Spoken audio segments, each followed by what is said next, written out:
Everybody, it's Ken McElroy here, and as you guys have asked, everybody wants to hear from my partner, Ross McCallister. He is my partner in MC Companies, and what we're going to talk about today is we're going to talk about new construction because a lot of people want to know about new construction, and a lot of people, buy properties, rent properties, cash flow properties, but a lot of them want to get into this ground-up construction.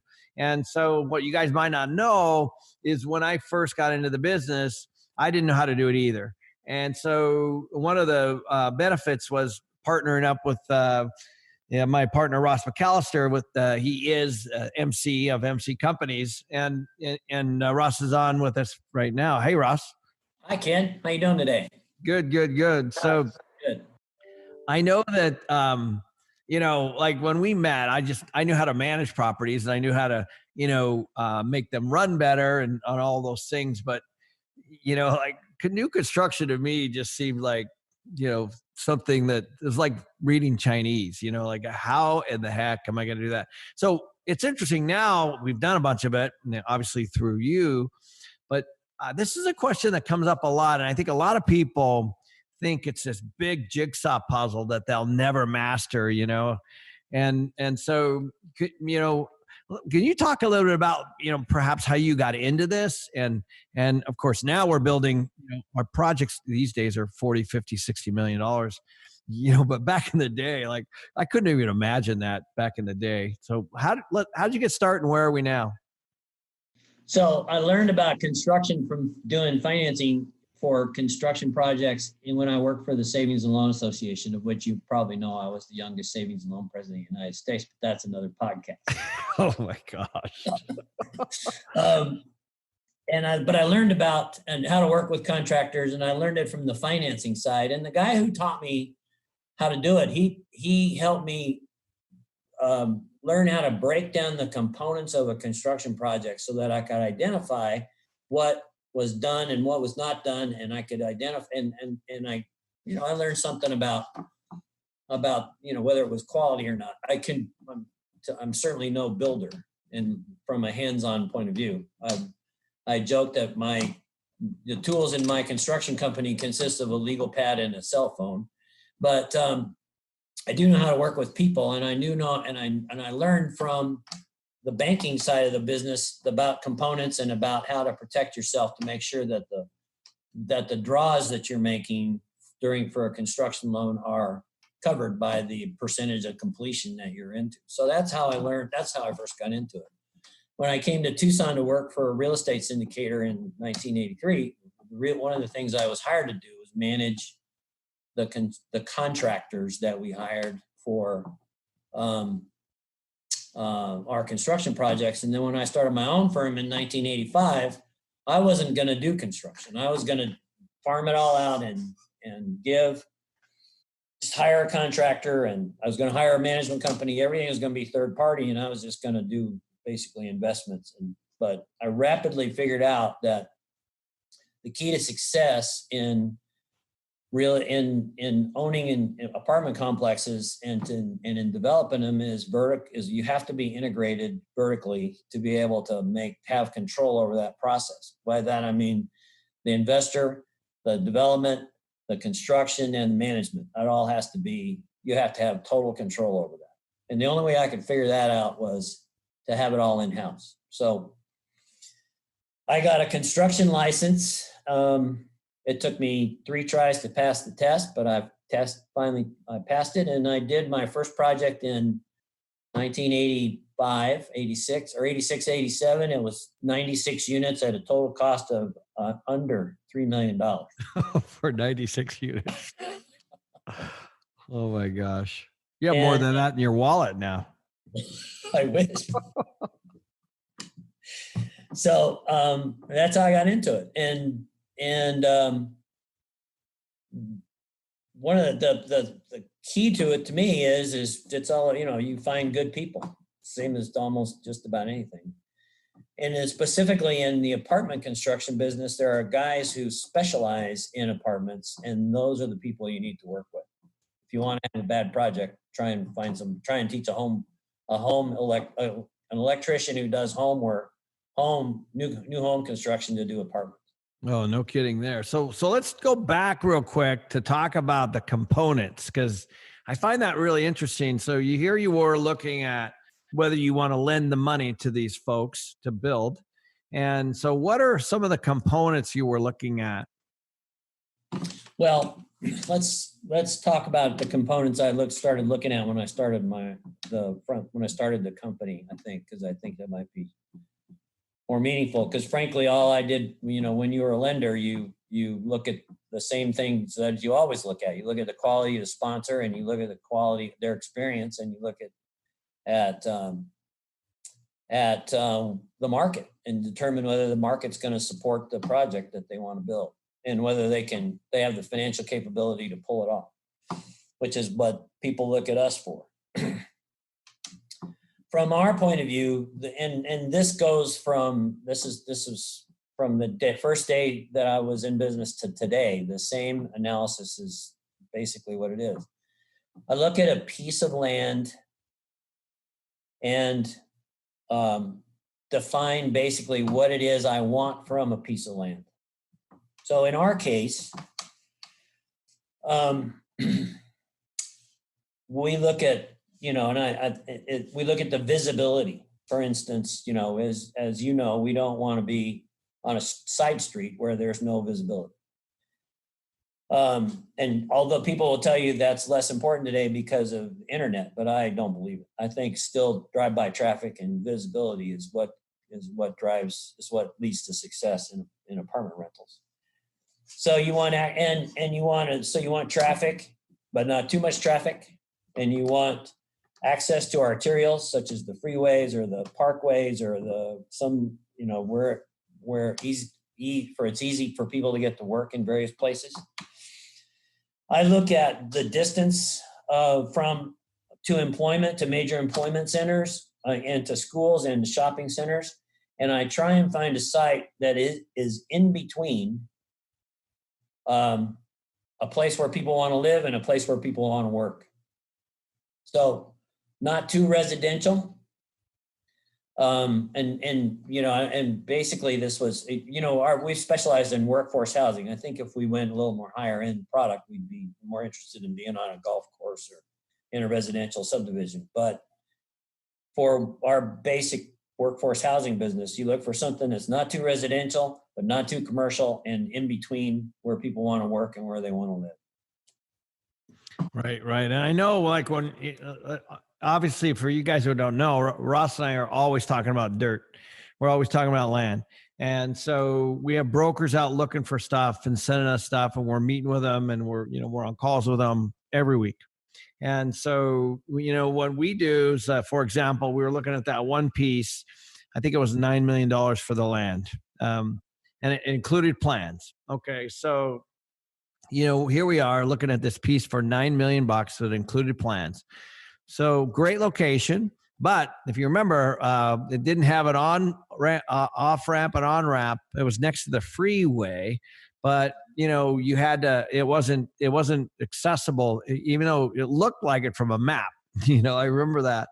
And then the only other components at that point, if you pay $9 million and you get the plans, is going to be, what does it cost to build, and what is it going to be when you rent it up?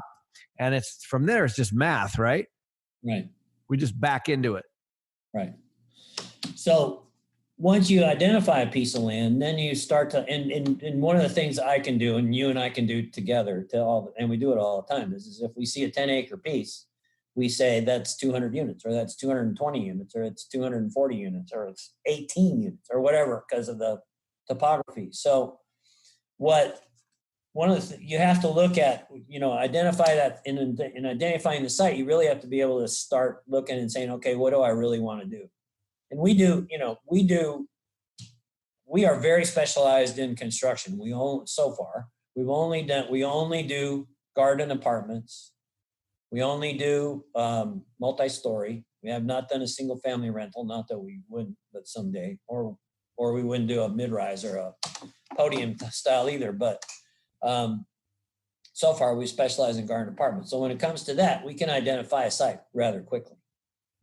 And then we look at, specifically I look at the topography and try and figure out what that identify how that, what's kinds of problems that site's going to have. Right. And I think what's interesting is that one of the things that doesn't get talked a lot about is, we might find a site in Scottsdale or Tempe or Tucson or Glendale or Phoenix, and the rent composition and the expenses are very different in those markets. And so the price of land might be the same in all of those, but there's certain markets where you're going to get a better return because the rents are higher.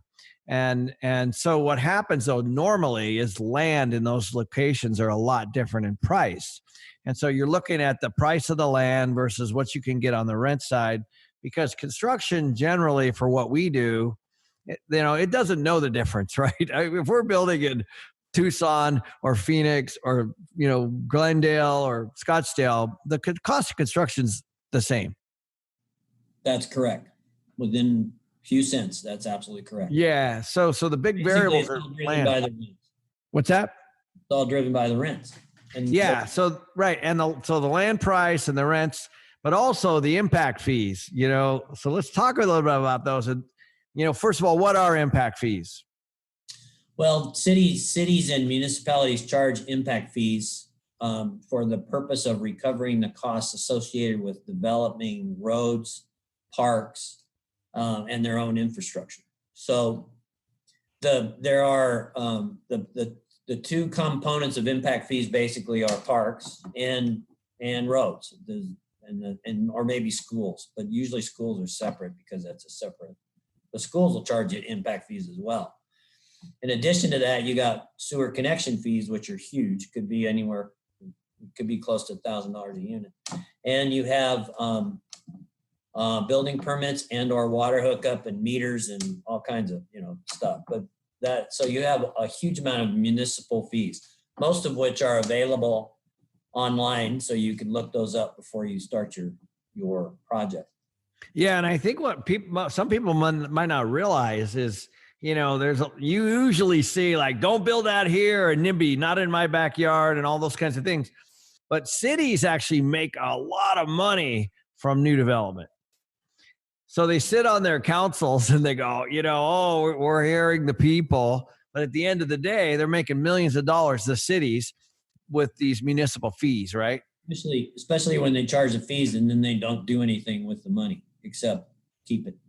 But that's another podcast. So yeah, right. And that does happen, by the way. Yeah. And so it's profitable for cities to have developers build. And that's part of the reason why stuff gets built. And honestly, these aren't bad people that are approving these deals. What happens is there's a certain need in every community for residential housing, for retail, for multifamily. As an economy grows, you have to have an equal balance. Otherwise, you're going to have rents that are really high. If rents are really high in a small market, that's usually because there's not a lot of apartments, right? Right. Then the cities have master plans, so you have to conform basically to the master plan, and then the zoning that comes from that master plan. Well, I always use Flagstaff, Arizona, as an example. Well, first of all, Flagstaff's 2 hours away. It's at 7,000 feet, and it's a kind of a mountain town. But there's no big contractors in Flagstaff. In other words, right, if you're going to build, you're going to have to probably use anything of significance. You're going to have to use, contractors in some of the big cities. Mm-hmm. And so what happens is there's not very many big projects in small towns. And Flagstaff rents are as high as anything in the state. Right. The highest, and might be some of the highest in the state. Yeah. And so you and I have looked for years in Flagstaff. I mean, we keep trying to buy things, but to get a property approved by the city of Flagstaff, it could be years. Right. And they don't have a lot of infrastructure. So there's a lot of offsite costs associated with most of those sites up there, which is another thing that we look for is trying to identify right away is what our offsite exposure is. And what are offsite costs, just so people that don't know? It's the cost to bring in the utilities and the infrastructure to the site. So water line, sewer line, electricity, gas line, etc. So, right. So like if you buy a vacant piece of land out in the middle of nowhere, you have to run all the utilities to it. Those are called offsite site, right? Offsites are terribly expensive. Right, right. As opposed to like being in the middle of town where all that stuff's already in and you're just basically plugging into it.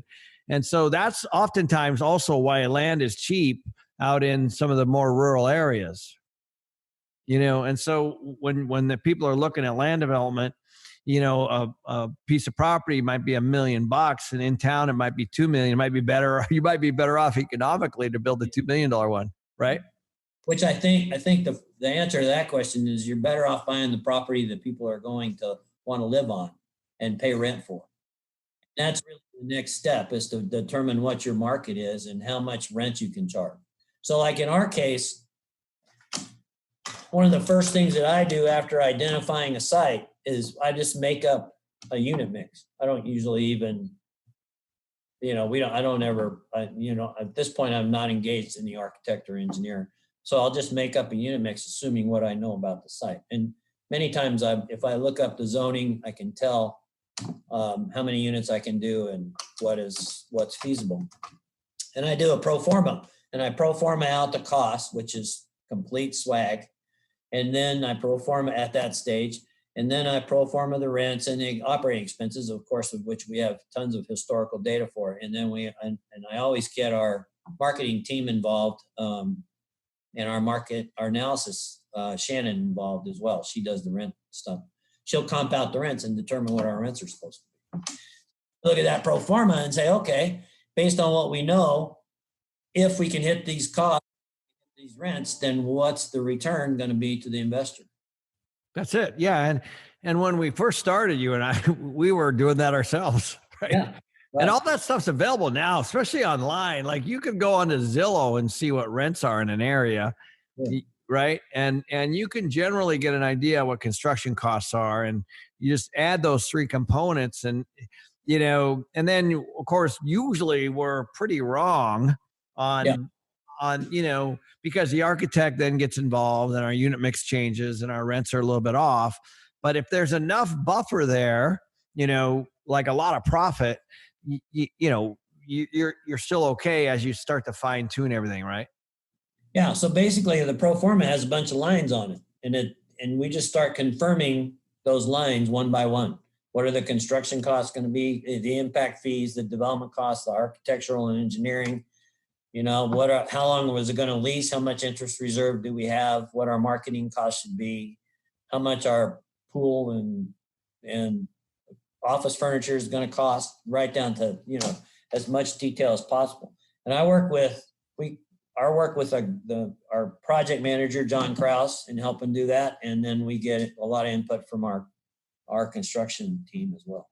Yeah, and there's sometimes, guys, where I know, like remember when we looked at that land not too far over at Palisades and Shea, it was 60 acres, and we were walking it with the developer, and then we took that piece of land to the general contractor that we use, Clark Whalen, and said, what do you think that this will cost? And so then they give us a number, and then we put that into our pro forma. And then we actually backed into what we could pay for the land, not the other way around, right? Right. And in that case, we couldn't pay what the guy wanted. Right. So it saved a lot of time, because I think a lot of times what happens is you put a land deal in escrow, and then you do all this work and you're like, oh, that didn't work. But you can do it the other way around, which is exactly what we did. Right. Which is mostly actually what we do now. I wouldn't. For those of you out there who want to do your own construction project and if you've identified a piece, I would encourage you to just start calling contractors, and because the contractor wants to help you because they want the business. Right. And they're worth the money, man. I'll tell you what. Yeah. And you kind of touched on something that I forgot about was, if you're building 2-story multifamily garden property, or even podium or mid-rise, the contractor, if you've got a contractor that's doing custom homes, man, you're going to get annihilated, right? Get annihilated. There's you have a contractor that specializes in the product type that you're talking about. Right.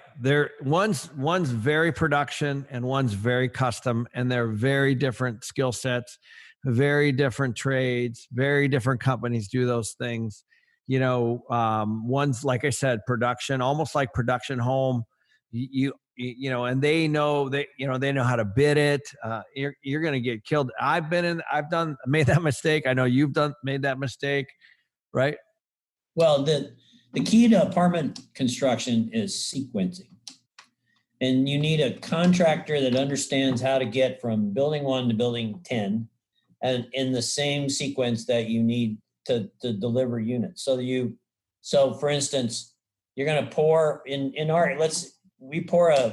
we identify a site, and first thing we always do is we do all the site work and all the undergrounds before we do anything else, because there's no sense in bringing in the subcontractor who does concrete unless he can start with building 1 and stay there until he can get through building 10. And once you do that, then he's followed by the framer, and they're followed by the plumber and the mechanical and electrical, and they go. And so that when you walk on an apartment site that's well built or that's being well managed, you can tell where to start and where it's going to end, and you can tell by the level of completion how well that project's going. That's a really good point. I know there's been a few times where you and I have been out driving around, and you're like, we stop and you go, look at this deal. This is a horribly run site. Like, it's so clear to you. And it's that, right? It's the fact that the sequencing is not being sequenced. All of a sudden you got 3 buildings built and 10 that are still framed. Yeah, right. And so I was like, oh, okay, that makes sense. Because for us, we're building, 200 unit projects. We're getting the clubhouses in 9 to 10 months, right? Right. And then from there, we're delivering about a building every 2 to 3 weeks. Yeah, we'll get the clubhouse in 1 to 2 buildings. And then usually it's from that point, if it's 200 units, that's probably 6 or 7 or 8 buildings. We'll get a building every 2, 3, 4 weeks, something like that. Right.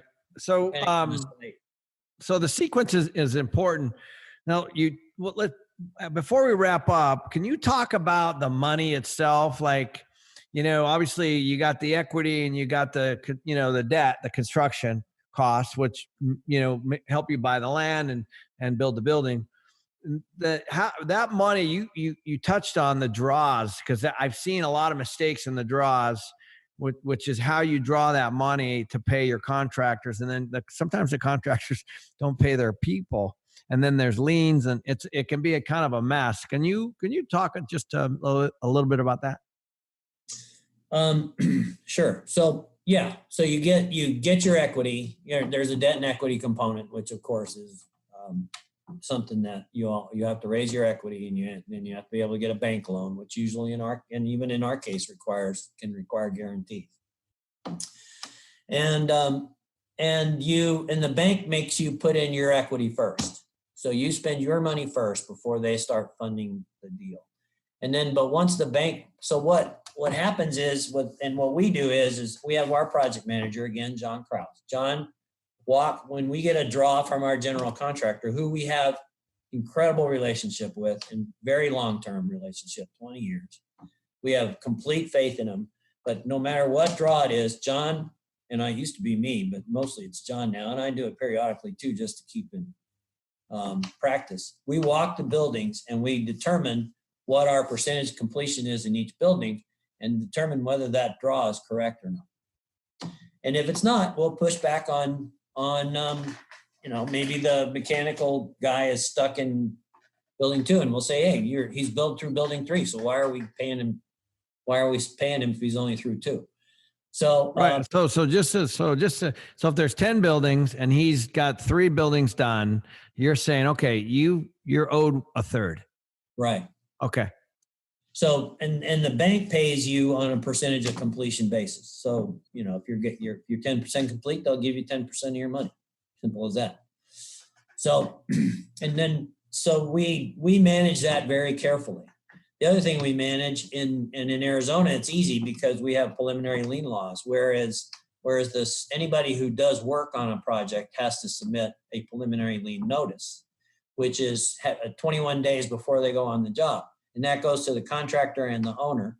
And so we all know who's working.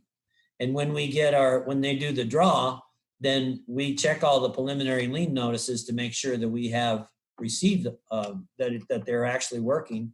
And then we get lien waivers so that they can't come back to us and say, hey, you didn't pay us. And right. Lien waivers accept is very, very important. They're very important. And so when they actually get their money, their check, they sign over that waiver, right? At the same time. So there's their money for that portion. They receive right. that. Here's the good part, like guys, before we wrap up, as Ross said in the beginning, he's not a guy with a tool belt, but he hired all the right people and got all the right team members and then manages that team. And so you don't have to know all this. You just have to know people that know how to do it. Right? Wouldn't you say, Ross? Yeah, I think I just, whenever I was doing it myself, and I've been the actual superintendent on several jobs for various reasons, but I've actually done the superintendent's work. So I have a tremendous respect for what superintendents do because it's extraordinarily detailed. And when you get the way I operated was I made sure I hired the right people and I knew who the subcontractors were and I had relationships with them. And I showed them a level of respect that they needed so that they weren't, we weren't yelling at them and beating, like so many contractors, you think about contractors and getting, beating on their subs all the time. That's not the way we operate. We're respectful and a team. We make a team. And I stood, but whenever you have a problem especially between subs, I'd get both those subs in the unit or the building and where the problem was, and I'd let them talk until I heard something that I liked. And then I'd say, hey, why don't we do that? Yeah. Anybody could do that. I know. Anybody can do it. Yeah. Right. I know you make it sound simple. I know it's not that simple. But it's interesting to do when it's 107 in the building and it's 2 in the afternoon. That's true. Yeah. Let's get to the point, guys. It's 110 outside. And by the way, this is not air conditioning right now. I know. I don't know how many sites we've walked like that. It's dusty and dirty and the mechanical's not in and you're walking units and, I love every minute of it. Yeah, me too. It's the best part of business for me. Well, Ross, I know we can go on and on and on and on. Thank you. This has been super helpful. I think, we learned a lot about components and sequencing and managing the draws and all those kinds of things. And I think people are going to learn a lot from this and the market studies and, the costs. And so once again, love being your partner. Thank you. This is awesome. By the way, we have 3 deals pending. That we are going to be building here in the next, 12 to 18 months. So for those of you who are interested, don't forget to keep your eye out for those. So yeah, as always, Ross, thanks, buddy. Good seeing you. Thank you, Ken. See you later. Cheers.